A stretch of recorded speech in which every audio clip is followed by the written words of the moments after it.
Shabbat Shalom, Congregation Bethel.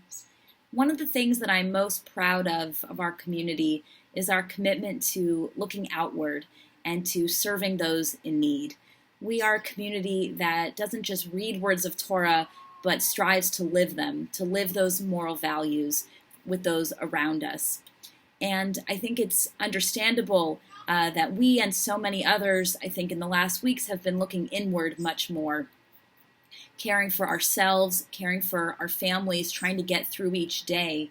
And the focus has been more on maybe our neighborhoods, those in our immediate community, rather than looking to benefit those in need, which we are used to doing.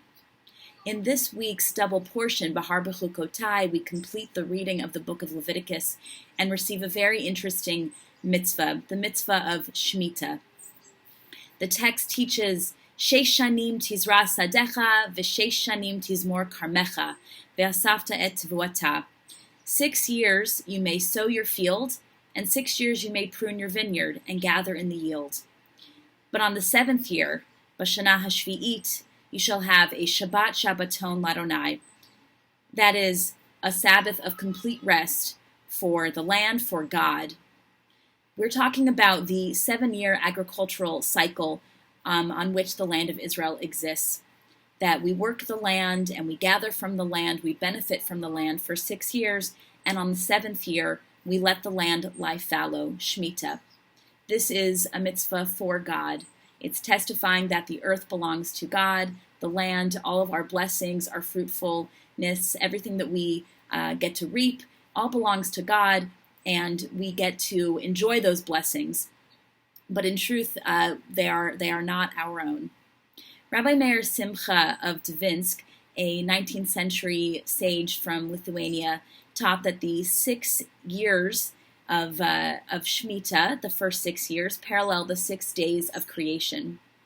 And just as on the 3rd and the 6th days of creation, when God created the fruit trees and vegetation, and then on the 6th day when God created the human being, God remarked on those 2 days that it was good, ki tov, not once but twice.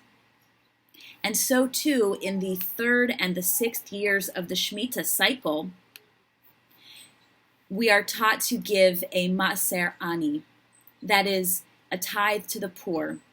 Why, the Rav asks, lehetev lezulat, to benefit the other, to share goodness, tov, with those in need.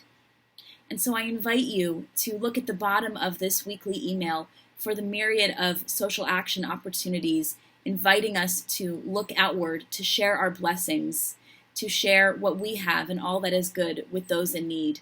There are opportunities with the Interfaith Food Pantry collecting diapers and plastic bags, brown paper bags, collecting food items and masks, an opportunity to call Jewish community housing residents, our seniors who may be feeling isolated, and many more opportunities. So I invite you, in reading about the Shemitah cycle, to also remember how we can share the blessings in our lives with those most in need. Shabbat Shalom.